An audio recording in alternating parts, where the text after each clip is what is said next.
अंजू जिंदल जी। राधे राधे महाराज जी।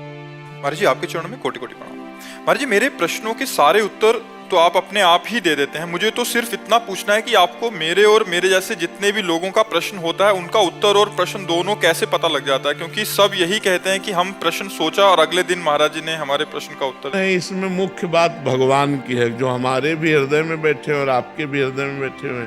तो आपके हृदय में कोई ऐसा प्रश्न हुआ और किसी ने आप प्रश्न कर दिया और उसका उत्तर आपको मिल गया, तो इसमें मुखिया भगवान हुए ना, मुख्य तो भगवान हुए। जो प्रश्नकर्ता से वही प्रश्न कराया जो सैकड़ों लोगों के हृदय में चल रहा था, और उत्तरकर्ता के हृदय में बैठ के उत्तर दे दिया।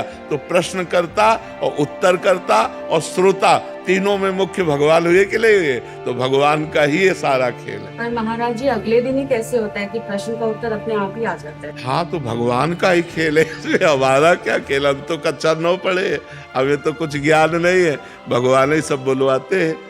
अनन्या सिंह जी।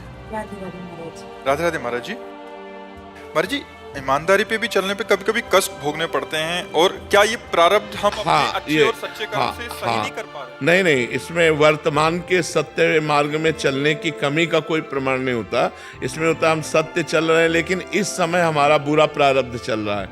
तो देखा जाता है कभी कभी धर्मात्मा पुरुष दुख भोगते हुए और पापात्मा पुरुष सुख भोगते हुए। तो पापात्मा पुरुष का उस समय पुण्य चल रहा है, तो पुण्य फल से वो सुख भोग रहा है, और वो पाप का फल चल रहा है, इसलिए धर्मयुक्त चलने पर भी उसे दुख भोगना पड़ रहा है। लेकिन विजय धर्मात्मा की होगी, पापात्मा का नाश होगा। जैसे कुछ समय तक 12 वर्ष का वनवास, 1 वर्ष का अज्ञातवास पांडवों को भोगना पड़ा, और सम्राट पद पर दुर्योधन बैठे खूब फूला, लेकिन अंत में हस्तिनापुर नरेश महाराज युधिष्ठिर हुए और कौरवों का सम्यक विनाश हुआ। तो पापात्मा पुरुष कभी कभी सुखी देखा जाता है वो अपने पुण्य बल से, और जब उसका पुण्य क्षीण हो जाएगा और वर्तमान का पाप और पुराना पाप जुड़ेगा तब वो ब्लास्ट हो जाएगा, तब वो नष्ट हो जाएगा।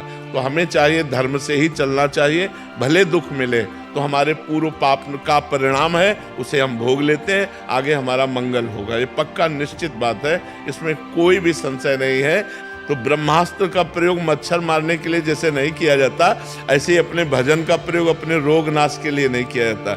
ये भजन का ही बल है कि हम आपके बीच में बैठे हैं ऐसी स्थिति पर भजन का बल का प्रयोग भगवान की प्राप्ति है, ना कि इस नाशवान शरीर को स्वस्थ कर लेना। अगर स्वस्थ भी होंगे और कल मरना है तो मर ही जाएंगे, और अगर हमें 10 साल जीना है तो अस्वस्थ होते हुए भी हम 10 साल जिएंगे और वो कार्य करेंगे जो एक स्वस्थ पुरुष भी नहीं कर सकता है। तो हमें चाहिए अपने भजन का प्रयोग सुख दुख में नहीं, भगवान की प्रसन्नता में प्रयोग करना चाहिए। तो भगवान प्रसन्न हो गए तो जा पर कृपा राम की हुई, ता पर कृपा करे सब कोई, सब मंगल हो जाएगा, सब आनंद हो जाएगा।